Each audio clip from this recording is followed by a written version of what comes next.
Welcome everybody. Nonprofit user group for Michigan. Glad you all made it. I'm joined today, where we are. Again, I'm Bill Corkle with the Council of Michigan Foundations, and we have Michael Slonick with Interlochen Center for the Arts. Welcome, Michael. Thanks for joining us today. Sure thing. Thanks, Bill. All right, so first things first, welcome and introductions. If you don't mind, we'd love to know who's here today and what you're here to learn about. So please introduce yourself in the chat, drop your name, where you work, and maybe what's the one or two things that you're interested in learning about Nonprofit Cloud today. And then we'll introduce Dar here in just a second. And then Dar's gonna go through the presentation today, and then we'll have a nice Q&A session at the end. So we'll be tracking all your questions throughout the meeting. So please drop those in the chat so we can keep track of all of those and circle back. We don't want to miss any questions. And then we'll cover what's coming up next month, and then we'll close out the meeting. All right, so as I mentioned, Dar Veverka is here from Salesforce to join us to talk about Nonprofit Cloud, and welcome, Dar. Hello. All right, do you want me to intro now or when I've got my slide deck up? It's up to you. I can go now. Over to you. All right, let me go ahead and this is always that awkward moment while we switch over the slide presentation and hope everything goes well. All right, give me just a sec. All right. And the other awkward part of the presentation where we say, can everybody see my screen? Yes? Yep, because I can no longer see the Bevy interface, so I can't see if hands are raising or anything. I'm only on my laptop today. Sorry about that. I forgot to bring my travel screen. I'm coming to you from a hotel room in New York City because the tower was full up because of World Tour New Week. I normally am in Baltimore, so in the hotel room I am. This is me. I am Migration Solution Architect and Program Manager for Agentforce Nonprofit, which is a really long title. At Salesforce, basically it means my job is to make it better, faster, and easier to get from the legacy managed packages over to Agentforce Nonprofit. If you want to talk to me outside of this meeting, feel free to add me on LinkedIn. That little QR code just takes you to my LinkedIn profile, and you can hit me up there with a message if you like. My background is, before this, I was at a partner and I did implementations of NPSP and NPC and migrations between them and other products, coming in off Blackbaud, whatever, for about 5.5 years. Prior to that, I was head of IT at a couple of different nonprofits. And then way before that, I was in a for-profit sphere for a while, and I did mostly education tech. And I was a little nerd in the corner, like doing Cisco network engineering and database servers and stuff like that. So I'm about 29 years in tech right now. Forward-looking statement, I am going to be talking roadmap. So this is our love letter from the legal department. You all have seen this a million times. Only make purchases based on currently available features, please. All right, so this is our agenda for today. We're going to go through what's the difference between NPSP and Agentforce Nonprofit, what's coming in Agentforce Nonprofit, and migration strategy roadmap, basically the things I'm doing to make migration easier, things we've got coming on that, and then practical things about migration. First up, however, you're probably going, hey, I showed up for Nonprofit Cloud and you're talking about Agentforce Nonprofit. What's going on? Salesforce likes to rename things. And at the end of last year, they decided to rename all of the clouds. So if you're thinking about Nonprofit Cloud, it is exactly the same as Agentforce Nonprofit. I'll probably say them both during this presentation because we're still getting used to it. So basically just know that Agentforce Nonprofit is Nonprofit Cloud. There's no difference. It's just a name change because a lot of things are being rebranded to contain the word Agentforce at Salesforce. So I'll usually say AFNP. You'll hear me sometimes say NPC. Again, we're still getting used to it. So same product, no difference, just changed the name. All right, in terms of where we are at with Salesforce working with nonprofits, so started way back in 1999, that P10 that we all know and love where you get 10 free licenses, that started way back in 1999. Around 2008, the community came up with nonprofit templates. Went, hey, there's nothing in Salesforce for nonprofits. We could use some of that. So they made some templates. Those got adopted into what are called the Nonprofit Starter Pack. Actually, those templates, I think, were 2006. So the very first version of NPSP was 2008. It went through a total of 3 major versions. The last major version came out 2014 and then got the community script on top of it in 2016. So the NPSP that you're used to now had some further development till about 2018. So it took 10, 12 years to get to where it is now. And then in 2020, we added in things like program management module package, the case management package, the grants management package, and we folded ourselves back into the main Salesforce org. And then in 2023, we launched Nonprofit Cloud, now rebranded as Agentforce Nonprofit. So that kind of gives you an idea of where we're going and where we've been and kind of the landscape of things we're going to talk about today. So this presentation is on migrations, but a lot of you may have migrated into Salesforce from something like Razor's Edge. So when I'm talking about migration from legacy packages, I mean all those packages on the left, migrating from those into Nonprofit Cloud or Agentforce Nonprofit. So I'll often refer to NPSP, and that may be what you're on, but don't forget about those other packages as well, because some people are just using program management module, or they're using grants management or outbound funds with program management module. So it's not always NPSP to Agentforce Nonprofit. All right, so what's the difference? What's the difference between the packages you may be on now and Agentforce Nonprofit? Why did we rebuild it? These are some of the technical differences. I'll go through these at a little bit higher level. I'm going to have open Q&A at the end, so if you got questions on these, I'm happy to dive deeper, but I don't want to get too in the weeds for folks. So with NPSP and our other packages, they were all managed packages, single subject builds. So they would install on top of Sales and Service. Nonprofit Cloud is also Sales and Service Cloud, but the objects are core. So what that means practically for you, if you're looking in the back of your Salesforce setup, __C is custom, and that's what you'll see for the NPSP objects. Nonprofit Cloud won't say __C. They're core objects. So custom objects, standard objects, or you'll hear us say on core. It's the same as standard objects.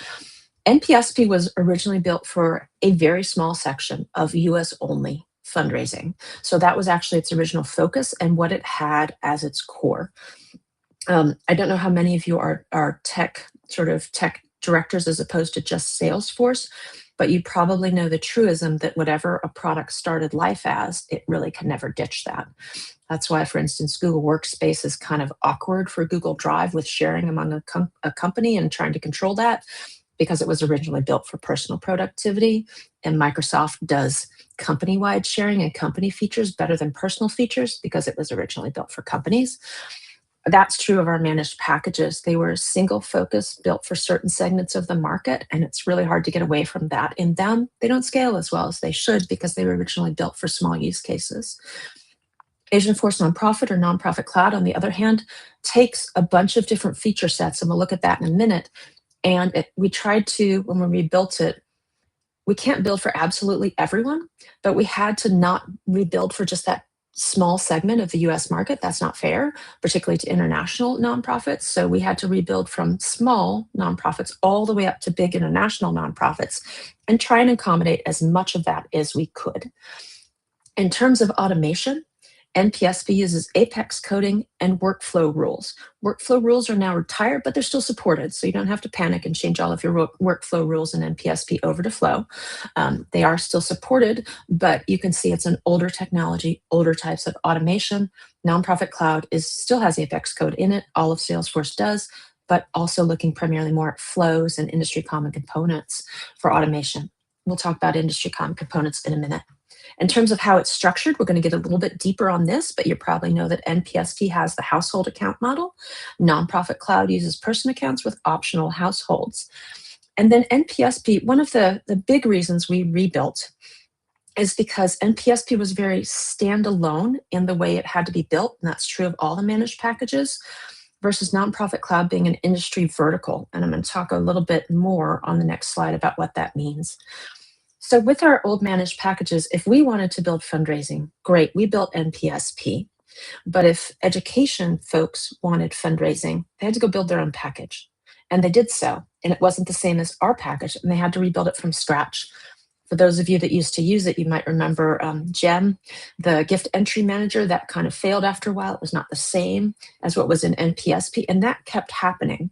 Everybody had to do their own thing in isolation in these managed packages, and it's really difficult to scale like that.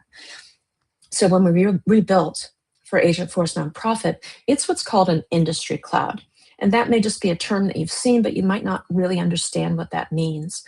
So that means that there are 15 different ones of those, and we share components, and we can take things that other industry clouds have built and license them into Nonprofit Cloud.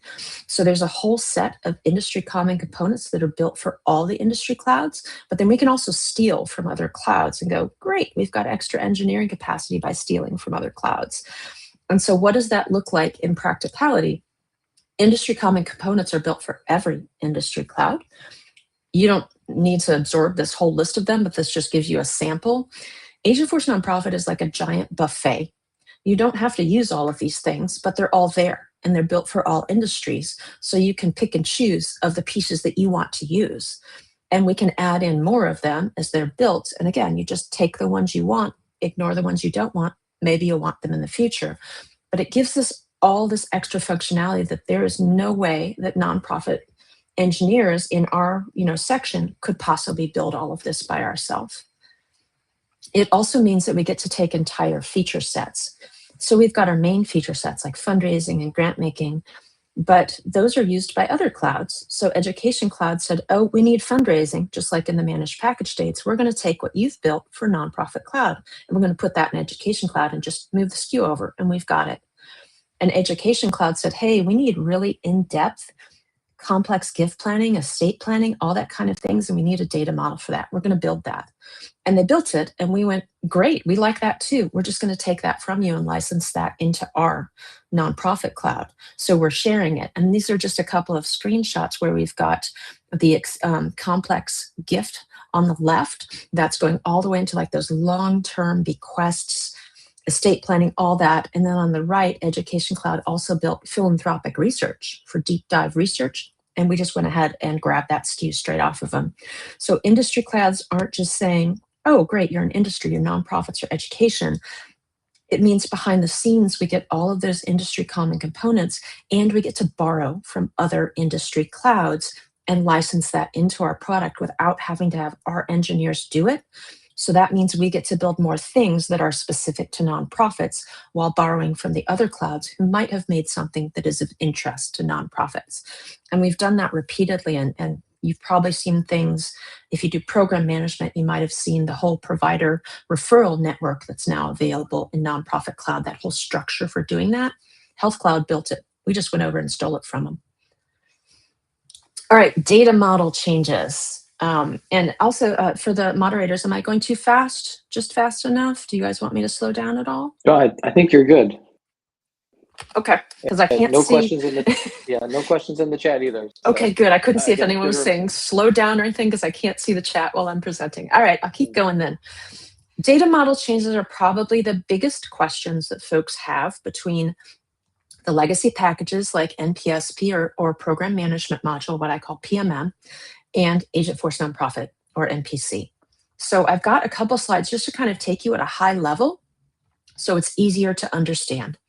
So fundraising is where there's a lot of big changes. In NPSP, you had an opportunity and it did absolutely everything. Any type of gift coming in, didn't matter what it was, you had to do an opportunity, you had to do stages, you had to do that probability percentage, all the things, and put all the fields you ever need for gifts on there, or else go make yourself a custom object. And then you had payments hanging off that, and you had recurring donations hanging off that. And that could be good, but it could also be problematic. It could be hard to juggle all of that on one object. And if you tried to build Experience Cloud and have your donors access their history, you know that you couldn't do it without buying the most expensive licenses because you can't access opportunity without them. So when we rebuilt that, we looked at how fundraising used to be. And it often was every gift coming in was stewarded or had a lot of hands-on, but that was back in 2013, 2014.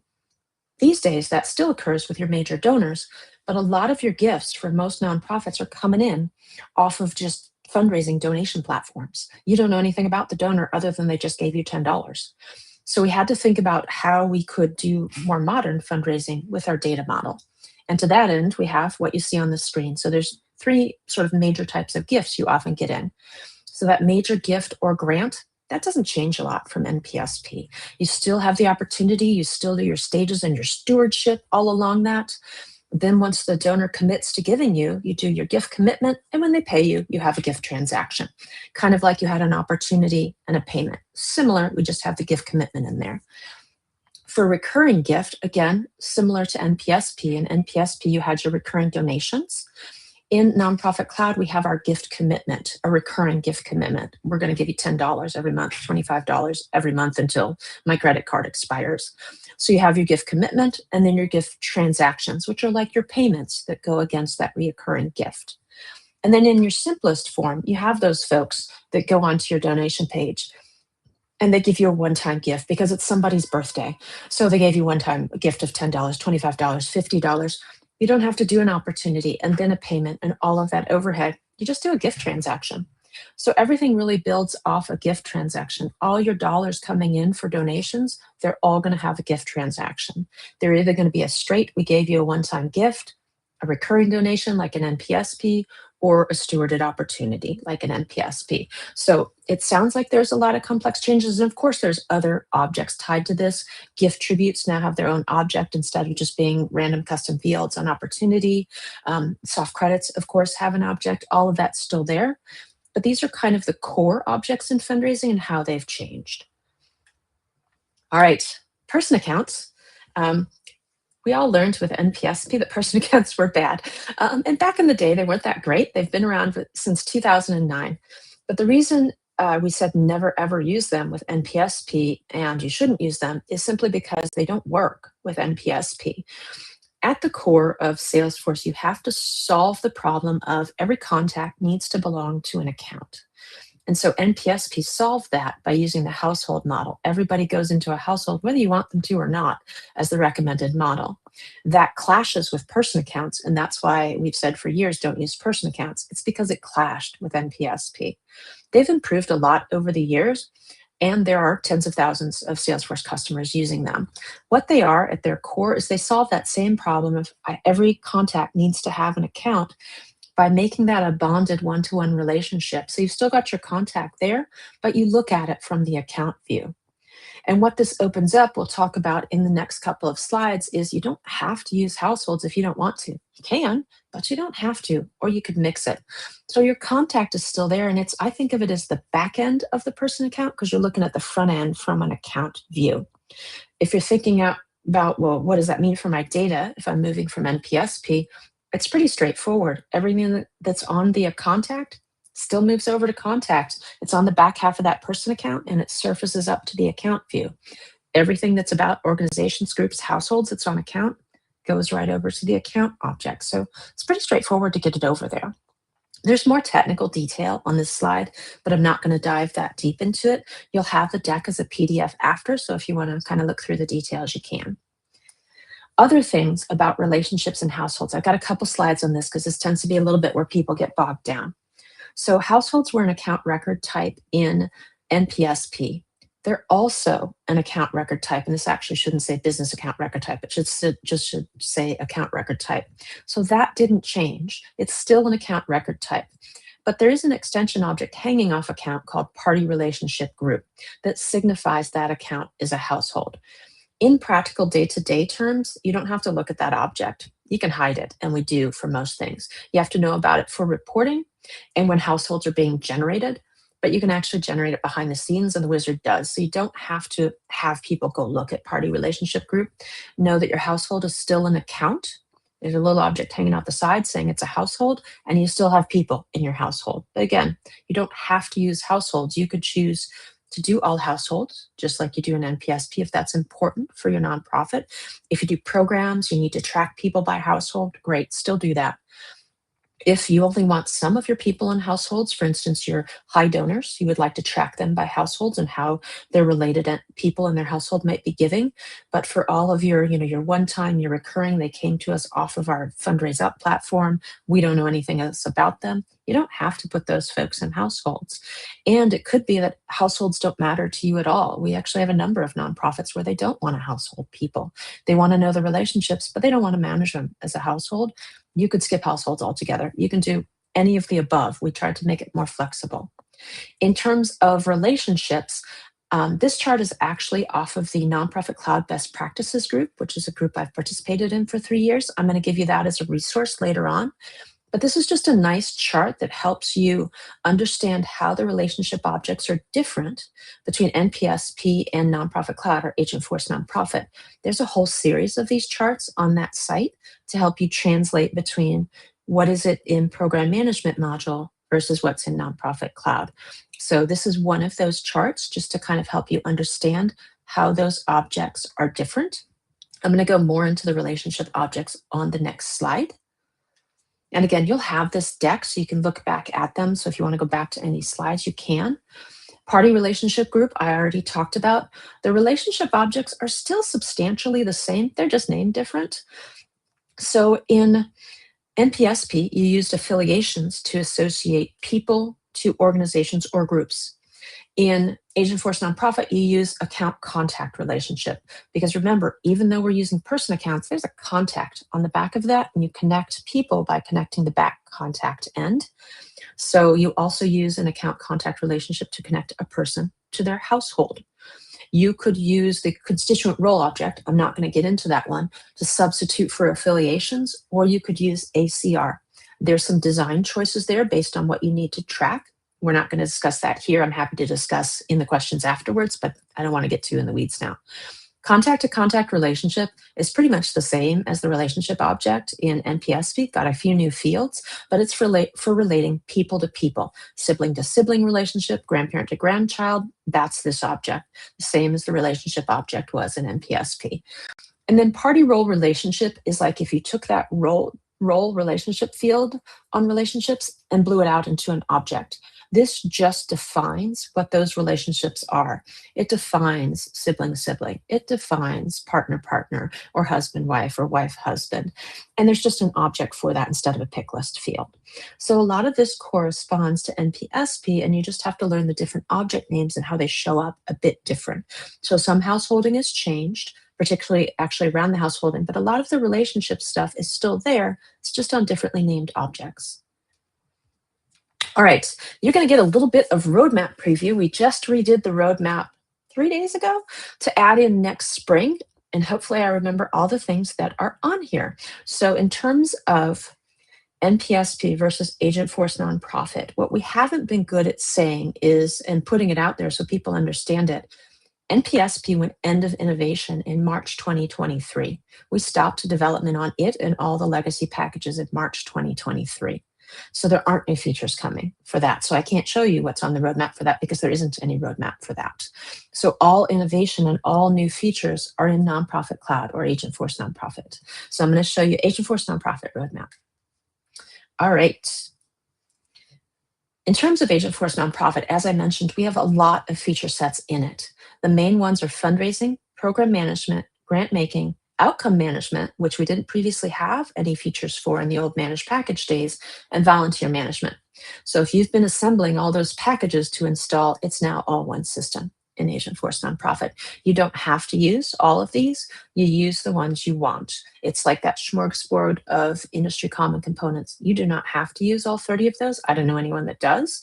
You use the features that you want. Maybe you're doing fundraising now. You're going to add program management later. Great. You don't turn on program management until you're ready for it. You might never use it. Feedback drives our roadmap. So we develop our roadmap based on feedback we get from people. I know it's kind of a joke with Salesforce. There's the idea exchange. Some of those ideas are 15 years old. You feel like nobody looks at it. We're really different with our idea exchange, and kind of in a recent Trailhead community meeting, we were kind of rated the highest for how we treat idea exchange. We're dead serious about the idea exchange, and we evaluate it every single release. So if you have ideas you want to see in the product, definitely put them on there. We look at it all the time, and we always are reviewing the top vote getters. I know that's not always the case with the rest of Salesforce, but we're pretty strict about it. All right, our themes for our roadmap are resilient revenue. We know it's pretty rough for nonprofits these days, and you need to diversify your fundraising sources. So we're looking at that. How to accelerate your mission, particularly around programs, program management people being overloaded, grants management people being overloaded. How do we make that better and simpler? And also driving down the cost of implementation. When you rebuild a product, like fundraising for nonprofits or all of those managed packages, and you no longer focus on one particular feature set in one particular market, and you rebuild for that whole spectrum, it's naturally going to be more complex. You can't not introduce complexity when you're doing something like that, when you're building for everything from the 10-person nonprofit to the 10,000-person nonprofit, automatic complexity. So we are heavily looking at ways to bring that complexity down and simplify implementation. So what have we got coming up? So we have a lot of things coming up. Major giving, that fundraising focus and expanding that. We've got intelligent major giving, working on out-of-the-box fundraising predictions. Predictions have been around for a long time in Salesforce, but trying to do them on your own was not fun. I used to try and build them. When I worked at Urban Teachers, I did not have a particularly fun time with it. So we're doing some more templated ones with agents because we know that they're hard to build and figure out. Slack, integrating Slack more, so a Slack agent for fundraising, next best actions for your fundraisers, and then affinity scores. We already have recency, frequency, and monetary scores in there, but we're also looking at being able to sum that up along with other factors about philanthropic research on that person and giving an affinity score, most likely to be a potential high donor for you. Streamlining fundraising operations, we're trying to make things simpler and easier. Gift commitments. For this summer, we've rebuilt the engine so it can process faster. In NPSP, things processed parallel, and that's why it didn't scale well. And that's why often your overnight different batch jobs for NPSP didn't finish unless you rebuilt the triggers for them. We've rebuilt the engine for AFNP so it parallel processes a lot. Again, going back to that industry cloud, using a feature called batch management that was built for industry cloud, we're able to rebuild our engine so it doesn't just single process, it parallel process a bunch of your recurring donations overnight, so you don't get stuck waiting for those things to complete. We made it so you can switch off gift validations when you're importing data. Also, householding automation. This was an area where we were lagging behind NPSP, but coming in the fall, winter release, we've got automation. You could automatically say, I want everybody to be in a household. I'm just going to flip that switch. Everybody gets a household. Don't turn it on if you don't want that. Custom naming, automated naming, custom greetings. And then we couldn't quite fit householding soft credits into the winter release, so it's going to be in spring. We tried, it just didn't fit. Program efficiency. We've heard a lot back from our customers. We do a lot of customer focus sessions. They need to reduce the workload on their program managers. So we've got some agents coming for summarizing participants, all of their records, so you can get an at a glance for them. Voice-driven notes, so case managers can just dictate their notes, have those go into the record. And then benefit schedule automation, making that easier on the benefit schedule implementation. If you're coming from program management module, that would be around the same thing as your service sessions and your service schedule. It's called benefit scheduling in Agentforce Nonprofit. So more automations and just making that easier for you. Intake, we've got participant portal template coming out, something we've wanted to get out for a while, and then an intake assistant agent. A lot of the feedback we got from folks was it takes us so long to do intake. What could you do to make that faster? So we're doing an intake assistant agent for that. Grant making, again, trying to make life easier. Support agent for your grant seekers, for your Experience Cloud site, answering simple questions. Sample grant applications so you don't have to try and figure out how to build it yourself from scratch. More translations for the form builder for those grant applications. And then a due diligence agent. If you're a grant maker, due diligence can take a really long time depending on your process. So building an agent to just try and make that faster for you. Volunteer management, bulk check-in, bulk checkout. That's always a most wanted feature for volunteers.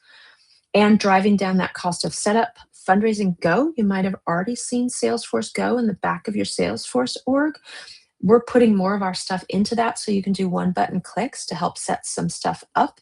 And then in the spring, they've introduced a new feature where you can bundle Go settings. So you can make like a whole bundle of things. So for householding, it'll be I'd like the entire bundle of householding and stakeholder setup. Please click that button.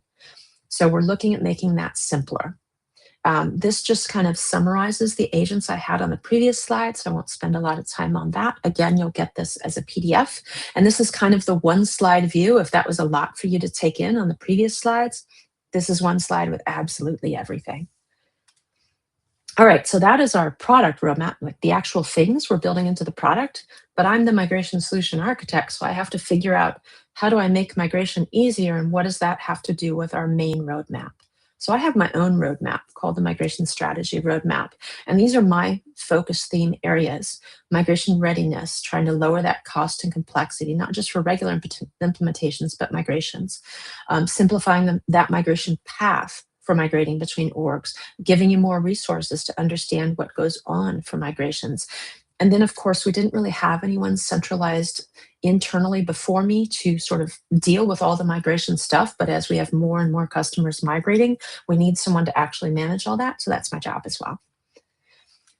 I'm not going to go really deep dive into my migration strategy roadmap. As you can see, there's a lot of different areas highlighted on the slide that I work in, things that I'm doing to make life easier to migrate into AFMP. But I did want to highlight a couple of things here. So I just showed you our roadmap, our product roadmap, and then my roadmap. And people often ask, okay, well, you got two different roadmaps, so how do those overlap? So this is how they overlap.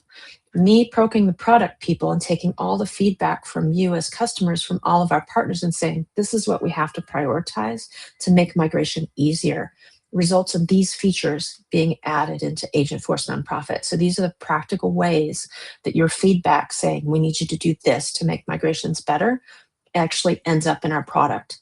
That's us improving the gift entry grid to not just have parity with NPSP, but actually surpass it. Flexible gift transactions, just adding more things in that make them more flexible, that Go experience, being able to toggle globally gift validations on and off to make when you've got to import some spreadsheets a lot easier. And then of course, the householding. So that's how you all giving us feedback about migration pain ends up in our roadmap. I also wanted to talk about a couple of cool things we have coming up for migration. We like to use the word accelerator a whole lot at Salesforce, which I know can get confusing. The way we use words at Salesforce can just be confusing.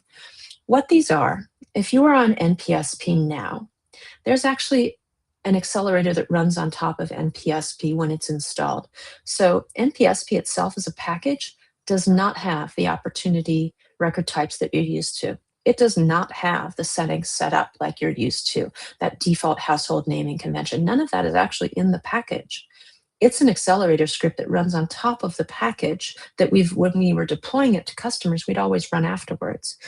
And we realized we kind of would like to have that for Agentforce Nonprofit. So we are building and we're leveraging a different team besides our engineers because it's hard for our engineers to get all this built in. So we're leveraging the solution engineering team to do this. And we already have one of these out. What these are unmanaged, unlocked packages of enhancements, flows, page layouts, different things for these different feature areas, things that it's just hard for us to find time to build all these little niceties in, but we can give them to you as an unmanaged package. And because they're unmanaged, you can download them in a sandbox and you can pick and choose. Maybe you like all the features in it. Maybe you only like 3 of them. Great, you can take whatever it is you want. And if you're a partner, you can take these and build them into your own stuff or build on them for customers that you're deploying to. We want people to use these whatever way they want. So we've already got volunteer management out. We've got fundraising and stakeholders in build already. We've got case management and program management coming for winter. If you Google GPS accelerators, Salesforce GPS accelerators, because it's global public service, you will find the page of these. Not a lot of people know about these, we've found. So we're also looking at ways to really publicize these better because people don't realize that we've built these. We've also got other interesting builds that might work for your nonprofit. If you're human services, case management, you know that you have to do state and government reporting in particular formats. We've got an HMIS accelerator out there that can help you format all of those reports so you don't have to sit there and figure out how you have to do that. We've already got that for you. So there's a lot of cool accelerators already, and we've got more coming. And then in terms of guides, we know that the help and training docs they're kind of rigid in the way that they're written, and we can't control that. So we have to abide by those guidelines. But we've got all of this other context and advice that we'd like to give you about how you do Agent Force Nonprofit. So we just go and write our own guides now. So our migration guide already existed, but we're doing a major update to it this year. It's going to be released next month. We also have never released all of the mappings on how you map the fields exactly from program management module, let's say, over to Agent Force Nonprofit, or grants management module over to Agent Force Nonprofit. We're just putting them all out there as spreadsheets, so you can take them and use them as you wish, but it's all the mappings and how they should go over between the managed packages and Agent Force Nonprofit. And then we have some nice chunky implementation guides coming, fundraising, and these are being community reviewed, by the way. We put them out for a set of about 30 folks that we've gotten to volunteer from the community, and they review them and tell us if we wrote them correctly. So fundraising implementation guide is wrapping up community review, and that's going to be ready in mid-May. Program management guide is in draft and will be ready for community review in May. So we expect to be able to publish that in June. And then we've got grant making and volunteer management, outcome management queued up for later this year. So we've got some good stuff coming from migration. All right, this is, hang on just a second. That is the wrong slide. Give me 1 second. Oh dear. Sorry about that. I got the wrong slide for you. I thought I put it in here. I wrote you an entire slide for this. Where did it go? Oh, there it is. Okay.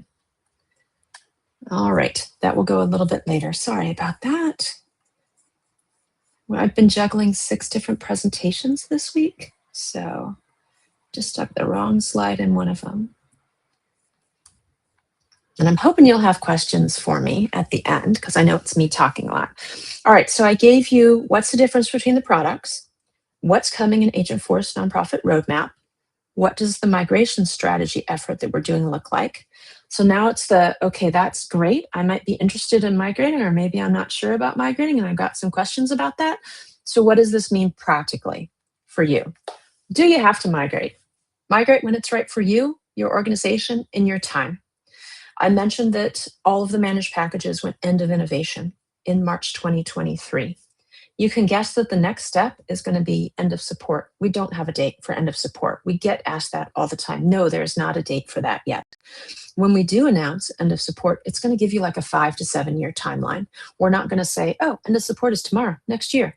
No, we're going to give you as much time as possible. And again, we don't have a date for that announcement yet.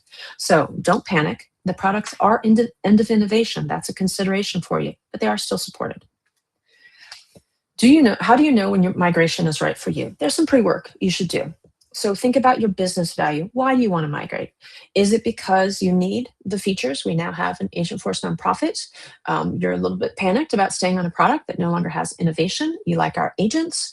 Maybe you've got fundraising in a bunch of spreadsheets. Now it's time to pull it into Salesforce. So you want to start that out in a fresh org, pull over what else you've got in Salesforce after that.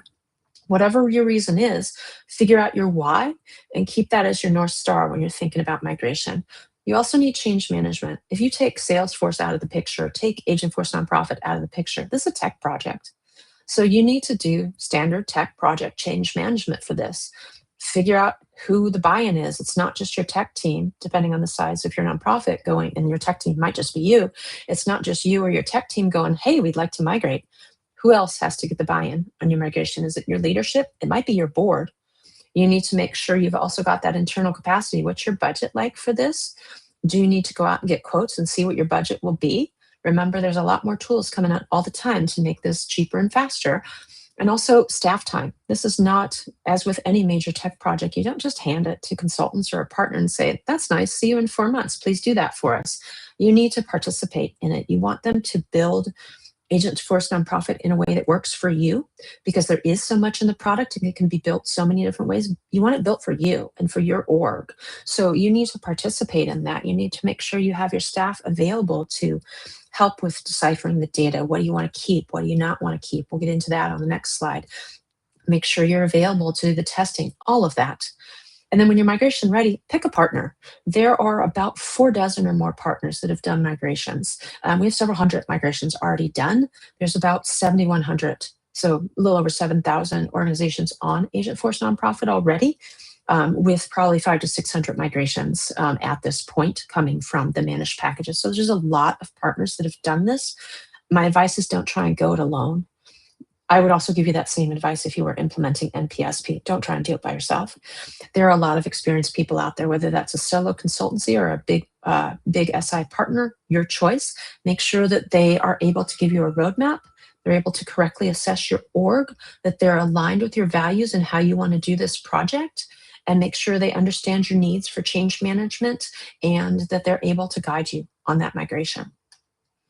In terms of things that you can do, even if your migration is, you think it's going to be 3 years off, 4 years off, there's things you can do this to start getting ready that are just good to do in general.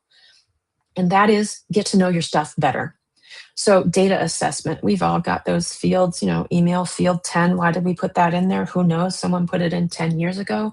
These fields that we had to collect 6 years ago for that one-time grant, we didn't really need them, but the grantor made us collect them. Do we actually still need to take that with us? So get to know your data. What do you need to take with you? I had a customer when I was still doing implementations. They had volunteer data from 22 years ago about people's meal choices. Pretty sure they changed in those past 22 years, and they probably weren't even volunteers anymore. Maybe, but this was data they didn't really need, and they also didn't really do volunteer meals anymore. So why would you carry that data around with you? Mark your fields. This is deprecated. Do I need to archive out that data? Get familiar with your data. Look at your automizations and your customizations. Why did you put those flows in there?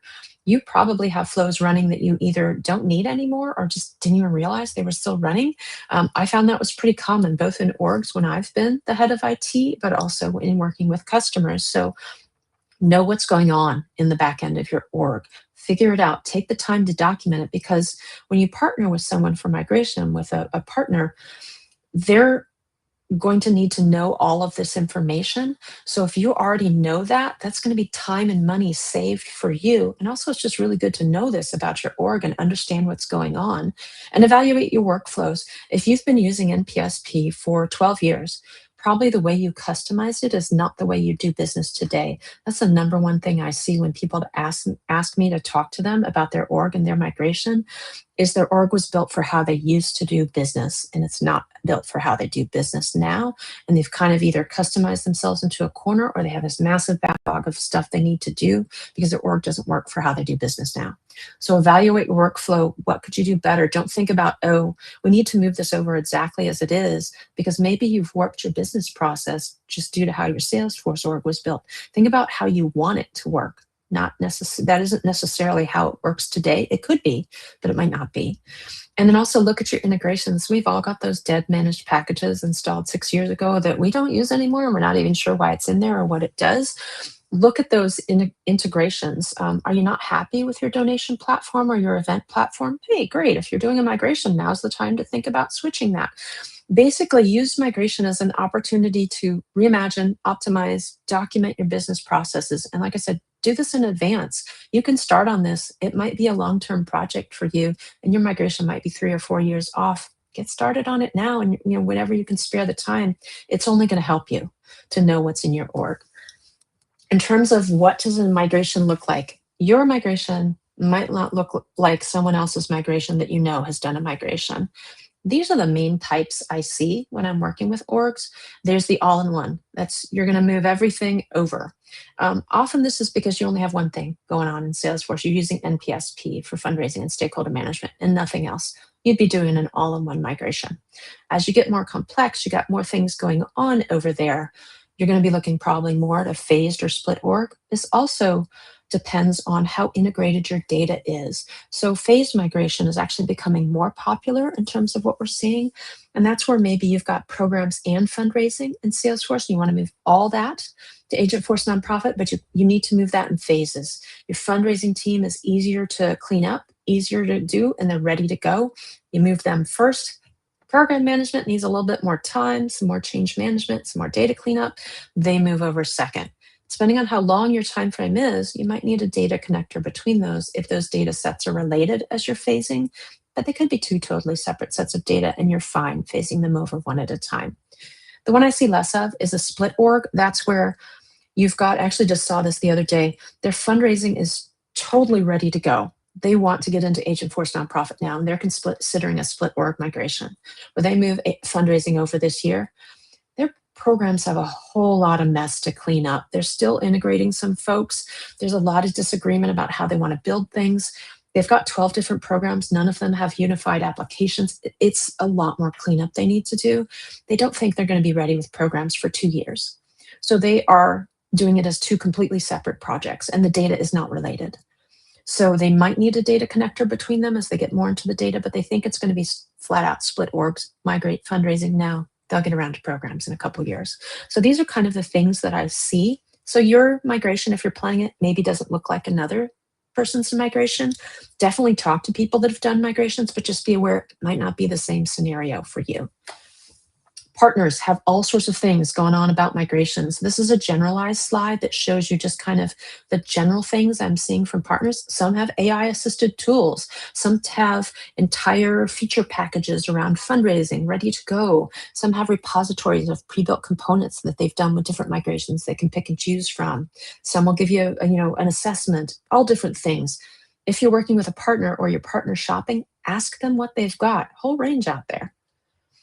And then our pricing deal. So we hadn't really put this out publicly now, but we are putting this out publicly now. If you're migrating, it's hard to go, ouch, now I've got to pay for a second org during my migration. So I've got to pay for my NPSP org, and now I've got to pay for that NPC org while I'm migrating. We solved that for you. You don't have to pay for 2 orgs. You just pay for 1 org. So the migration pricing deal means you get a 1-to-1 match on your licenses. So if you've got 12 NPSP licenses, great, you get 12 NPC licenses. We actually $0 out your old contract and put you on the new contract for 9 months. Then we slide your P10 right over. I'll give you a sort of a simplistic slide on the next one. The only thing that doesn't qualify is if you're P10 only, if you don't have any paid licenses, because we can't actually make that go through the system. We kind of ran the system to make this work, and it's a little bit weird the way we have to get this through our sales processes at Salesforce. And right now, the $0 contracts don't go through. And that's a P10 only contract. So while we love our P10s, we actually can't make this deal work for them right now. So that's our only restriction on this deal. So the top line takeaway is too long, didn't read, you get a free org for 9 months on the swap deal. Ask your AE about it if you're thinking about migration, but also don't forget, you don't want to just launch into it now if you haven't picked a partner and you're not ready for migration and you think that's going to take you 4 months to get ready. Do the migration swap deal when you're at that 4 months so you don't waste any of the 9 months. All right, resources for you. Again, you'll have this as a takeaway. Evaluate when the timing is right for your migration. Assess your readiness. Engage a partner or a consultant to help you out there when you're ready for that. Make sure you've got whatever org buy-in it is that you need, and make sure you've got a budget, and make sure that you have that time to test with your partner. Other resources for you, the implementation guides I mentioned. We already had the stakeholders and setup one ready. That's out there. Migration guide, again, is being redone, but I've got the old one linked. The best practices community hub, over 130 people have worked on that. That's best practices and resources. It has those old managed packages to AFMP translation charts like the one I showed. They're all over that hub, and you can go and get that for free. I've got the main trailhead highlighted on here. And then, of course, don't forget the community. The community, like this user group, is always your best resource for things. And that's it. Open for Q&A. And also, I'd love to hear if this content was useful and what you were hoping for. This is kind of the first time I've done this particular arrangement of content for external folks, and I'd love to hear if it was what you were hoping for. All right, and now I can see the screen again, so now I can see if there's questions. Thanks, Dar. No problem. There was a lot of me talking, so I'm hoping there's questions. Yeah, I mean, I've got my own notes, but I want to make time for everybody else. Otherwise, I'm going to steal everything. So, does anybody want to come off mute or ask Dar a question? I see we've got some in the chat. Let's see, but I think it's folks introducing themselves. I think it's just introductions, yeah. And then I had shared the NPC best practices group link in the chat. Oh yes, please do. That's a great group. They're going I'm at the nonprofit sprint today, and I think there's close to 25 people working on that today. That's yeah, great. It's pretty cool.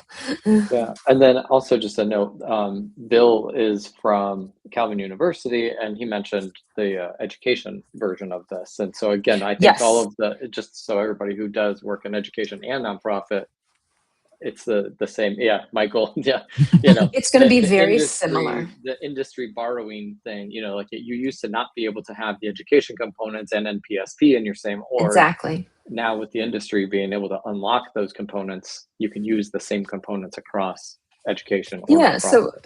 Education Cloud is using our fundraising that we built and our program management that we built, but we're using their philanthropic research and their gift planning that they bought. So we trade stuff back and forth all the time. The swap deal, I should note, only applies to nonprofit cloud. Sorry. Oh, interesting.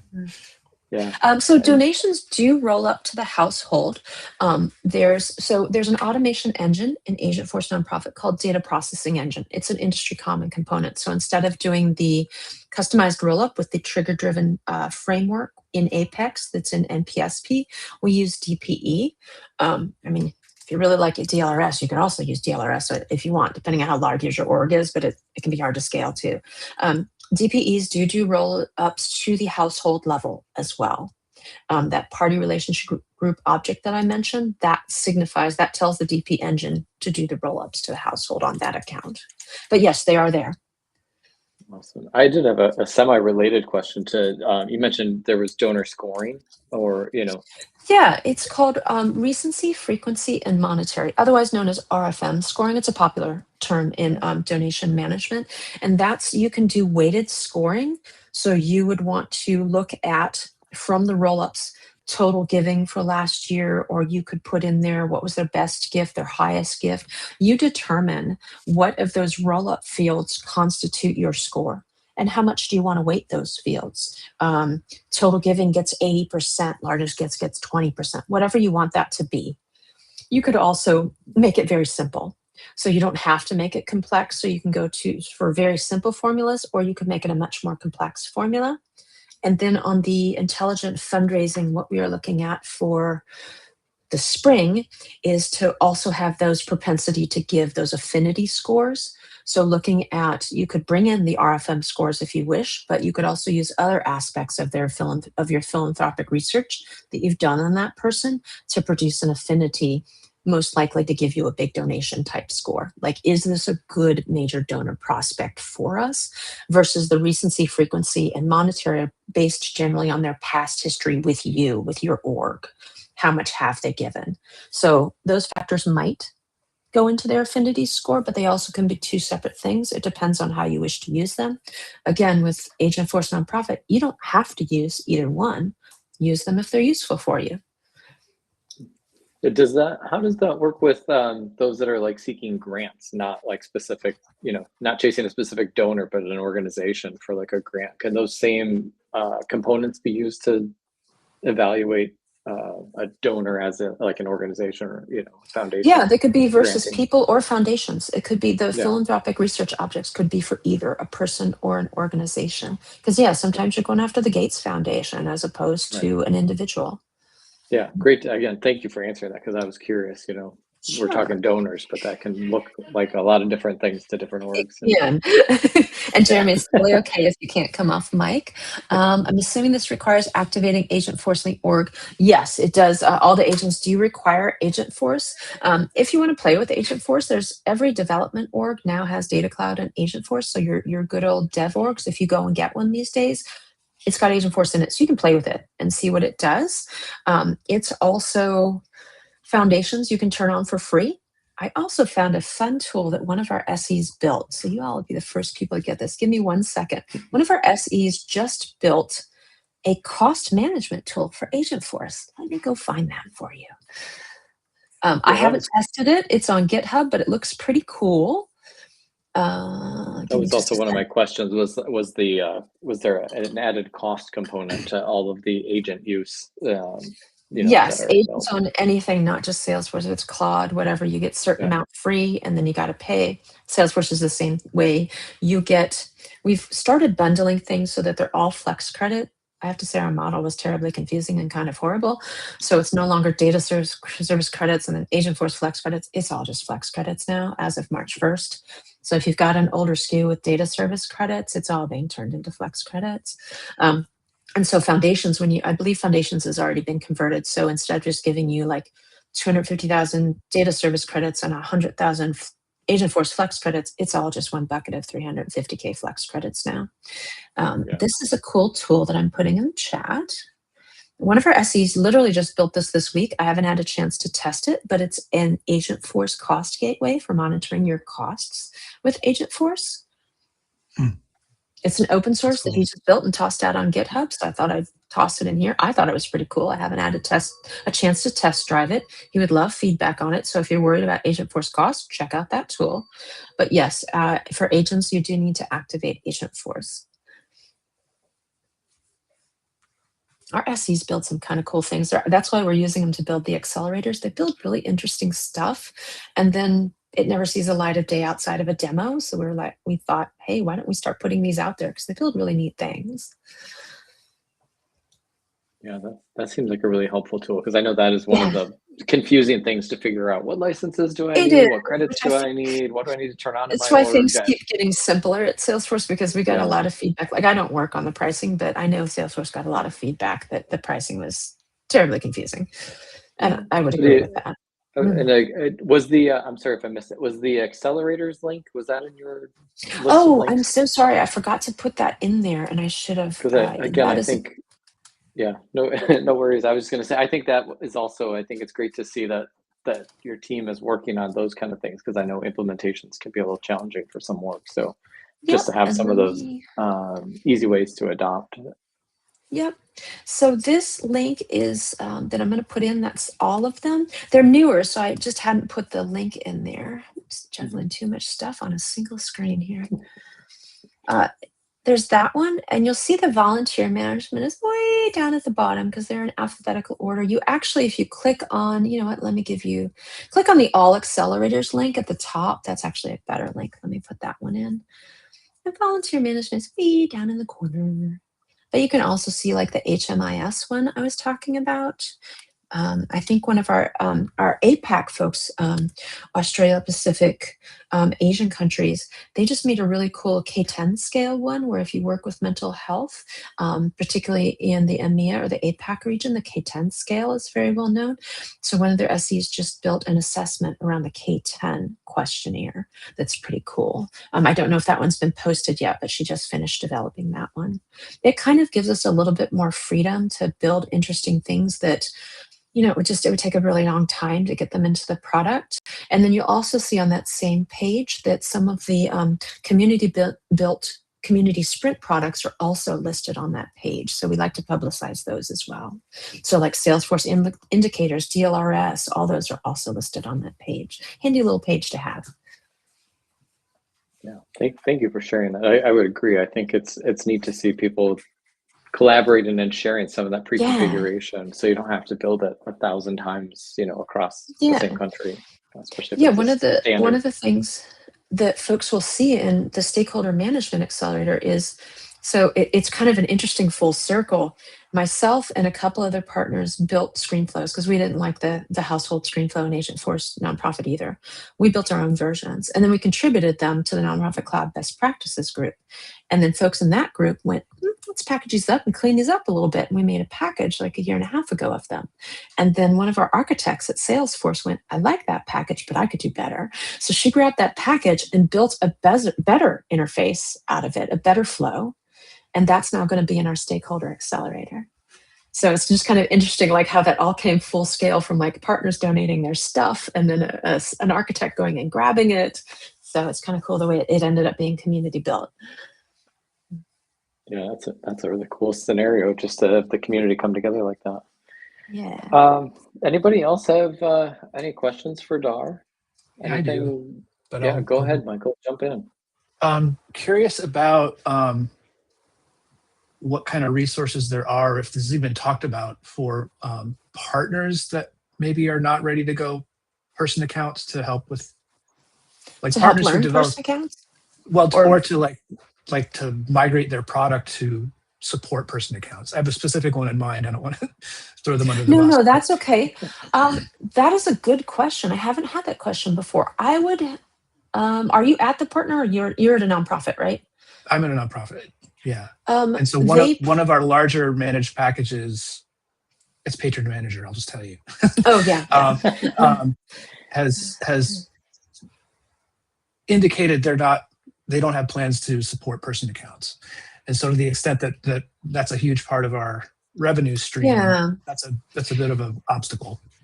I think some of those folks will change their mind.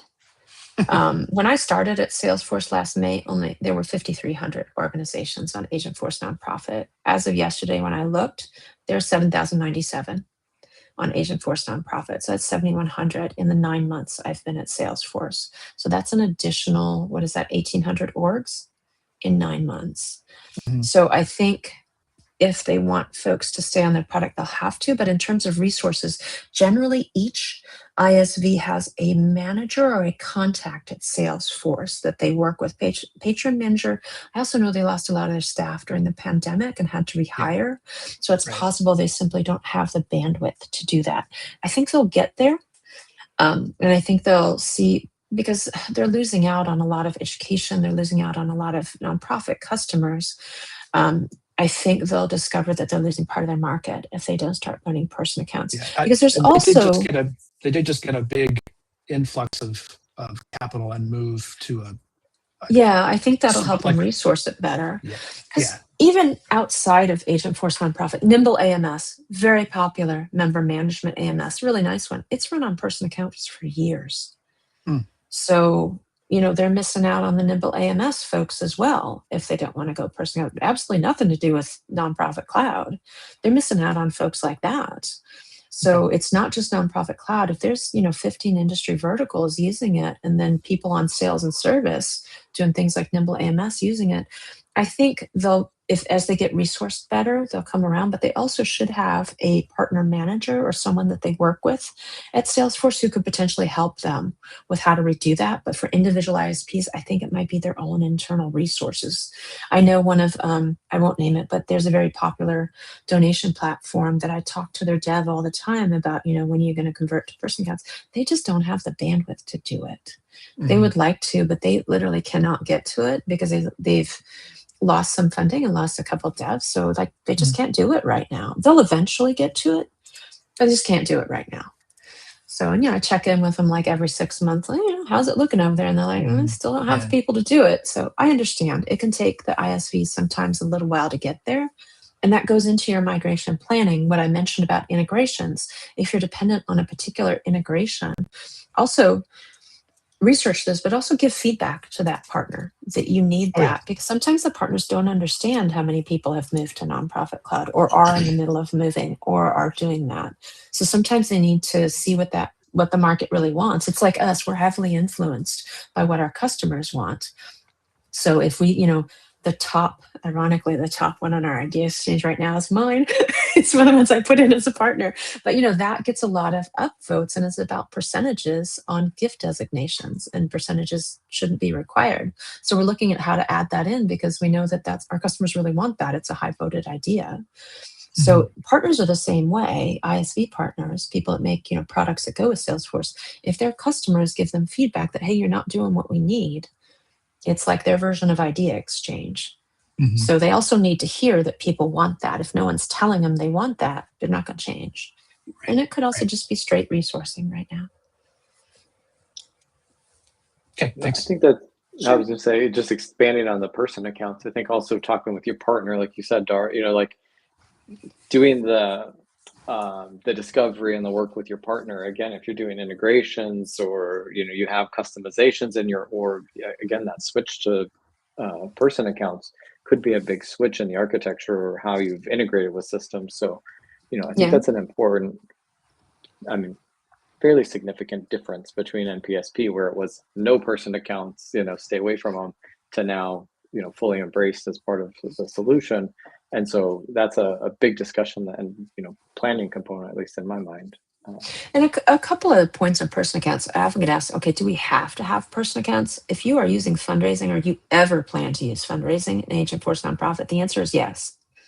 Because it's sort of like in NPSP, you could not use the household model. You were free to use one of the other two. I survived working in an org with the individual model.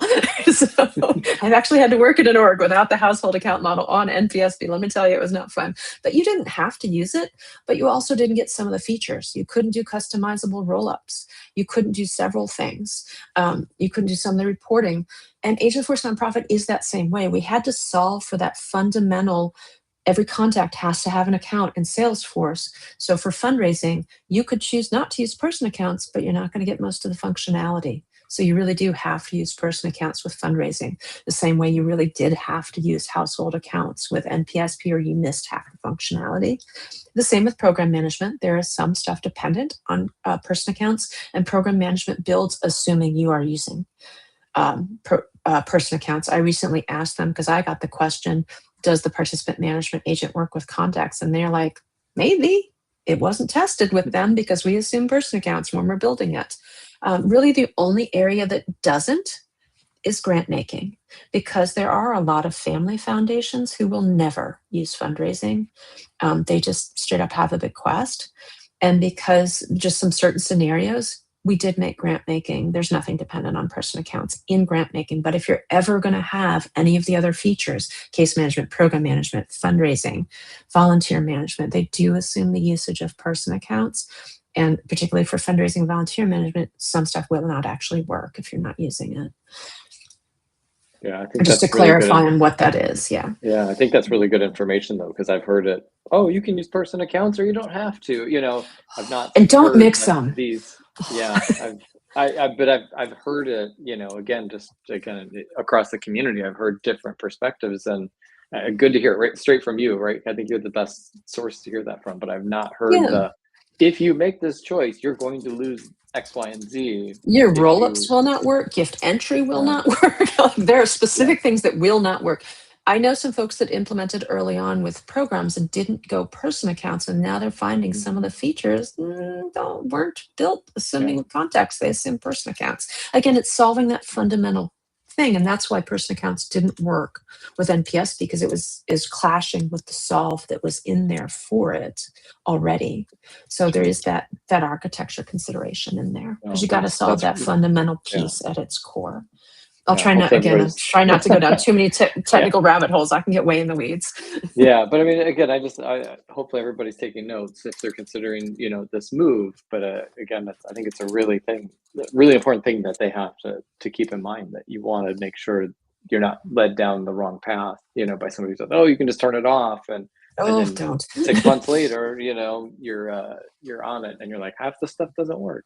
So I think that's really good. Don't mix them is the last point I would make. I do know one org that got deployed like that, and take Agentforce Nonprofit, take NPSP out of that. Imagine being in an org, even if you're just sales and service, where you've got contacts and you've got person accounts, and you have some of those people are the same. So when do you make the contact? When do you make the person account? Do I have two for every? Oh, what a nightmare experience that is. Particularly for the admins trying to keep it straight. You're building two different types of automations, two flows, different branches in your flows to account for all of those use cases. So do not mix them. You're either going to go all person accounts or not. Go all person accounts. Like I said, unless you are grant making only like a family foundation and you would never have anything else in there, that would be okay to skip person accounts. Everything else, we recommend person accounts, and don't mix the two, or it's just a nightmare to manage. And it's a terrible end user experience too. If they're constantly going, well, do I make a contact for this, or do I make a person account? Don't do that to your users. Yeah, appreciate that. That's a terrible experience. Anybody else have any questions? Thinking about a migration? What your next step should be? Got just a little bit more time. Even random Salesforce questions, except Marketing Cloud. I'm really terrible at Marketing Cloud.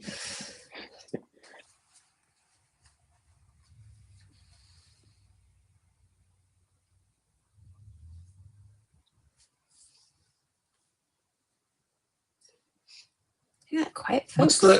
All right, I got a quick one. What's the quickest migration you've seen, and what's the longest? 14 weeks and 18 months. Yeah. 18 months is not that bad. No, I was expecting to say 3 years or so. No, I haven't seen any of that. We probably have actually, well, no, there's one coming off of NGOC. Yes, we do still have a couple of customers alive on NGOC because they were so complex and so large. Their internal change management was just difficult to do. So we allowed a couple of contract exceptions there. The one I'm thinking of, it's been like probably a 2-year process to get them off NGOC simply because they're so large and so complex. They're one of our largest customers. Their org was very old. Lots of tech debt, lots of customization. It's one of those where they came out around the first version of NPSP, so you can imagine the things they had built in there. And we actually have several orgs like that are very large and very old. Where like they're not even using parts of NPSP version 3 because their org is so old. And it just took a long time to unwind all of that. Yeah.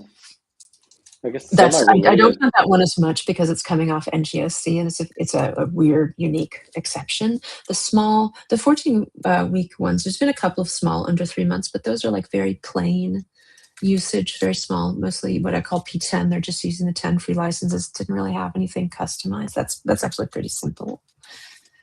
And then for a smaller org that is maybe more straightforward using NPSP or PMM or something. I mean, it's more of a function, not a lot of customizations. I'm assuming it's a pretty straightforward. You just have to kind of map the fields between, old and new, and then do a data migration. I would say yes. I'm oversimplifying, but in that case, the technical requirements are simpler than, say, the change management or the what do you want to keep of your stuff, or what would you like this to look like in the new org. That piece, the slide I showed about knowing your data, knowing what you want to change, and doing that change management. That, in case of a very simple org, may actually take longer or be more of the time than the actual technical build when you've got a very simple org. Yeah. That's again, never overestimate the amount of internal change management and getting all the buy-in, right? Like that's sometimes the harder part of the project. I know. Doing the data migration might be the easier part of your project. You got people in there. You never can give exact estimates of people because we do people things. Yeah, I guess, and then maybe the flip side is maybe for those more complex orgs you were talking about. What are people using for that? You were talking about running the orgs kind of connected loosely, potentially. Are they using something to keep that connection between the two?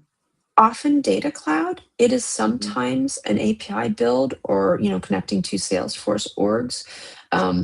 Occasionally on the simpler versions of the phasing, it's a spreadsheet shuffle. Like if they only need to update that data once a week. On the more complex ones, the reason they're using Data Cloud, and sometimes there's Snowflake in the picture as well, because you can plug stuff directly into Data Cloud. So you can plug a lot of marketing suites now plug directly into Data Cloud, or Blackthorn Events plugs directly into Data Cloud. Ironically, Blackbaud peer-to-peer fundraising can plug into Data Cloud. It's like, you'd be surprised what can plug into Data Cloud. If it's a straight up managed package, it doesn't really plug in. But if it came in via an API connection, a lot of that can just plug into Data Cloud. So what people do is they move those over. So you put in Data Cloud, you move those over to talk to Data Cloud, and then you start moving stuff because Data Cloud will unify those profiles, and then your integrations can just talk straight to Data Cloud. And they don't have to worry about having it talk to the NPSP one and talk to the NPSC one. So it allows them to talk in the middle and get that unified data out of there. A lot of folks that are using Snowflake, you can just zero copy and dump that into Data Cloud. Zero copy went free on March 1st. There's no longer charge for zero copy from anything into Data Cloud. So a lot of folks, that it makes it easier to stay on what you've already got, Snowflake, Azure, whatever it is you're using, Databricks. And again, you can just plug things into Data Cloud and flip stuff into Data Cloud. It is zero cost, zero copy, and then pull it out of there. So we see Data Cloud is the most popular, but we've seen others. We've seen, like a Snowflake or something in the middle, or a custom API. I think just because it's easier with Data Cloud, because the DMO objects are automatically already there. It just makes it easier. Oh, again, that's just perfect. Less build time. Again, if people seem to be gravitating towards that, it might make sense, for it depends on what you've already got. Like if you've already got a data lake, maybe you're going to use that instead. Yeah, that makes sense. Yeah, I'm just thinking somebody who maybe doesn't have all of that, maybe just trying to go org to org or have to split part of the org. I'm looking at Michael virtually here. You've got students and then some other, fundraising gift management happening, and you might have to split the org or move a chunk of your, capabilities, into NPC first and then leave the others, in the old org till the time's right. Yeah. And everybody's going to be slightly different. I get asked that a lot. What exactly does it look like? Like I said on that slide with the different types, even two very similar orgs are going to be slightly different. You've got different data. You've got different custom fields. The process overall might be the same, but there's always going to be some differentiation in there because you've got custom stuff in your org. Yeah, again, I'm thinking the technical debt, question of what all do we have that we don't know that we have, or do we really need to stay there? I think like that's such a good exercise just to evaluate that. I mean, sometimes I'm like, man, a clean, fresh org sounds beautiful because then I know what's in it, Yeah. But I do know it's a lot of work to work with the staff to go through all of that. Make those decisions. It's always fun when you inherit an org and you're looking at the Apex code going, all right, let me try and figure out what this does. Let me read through and see if I can figure out what we're doing here. Yeah. Anybody else have any last questions? I'll just do last call for questions and then I'll just flash up the last couple of closing slides here.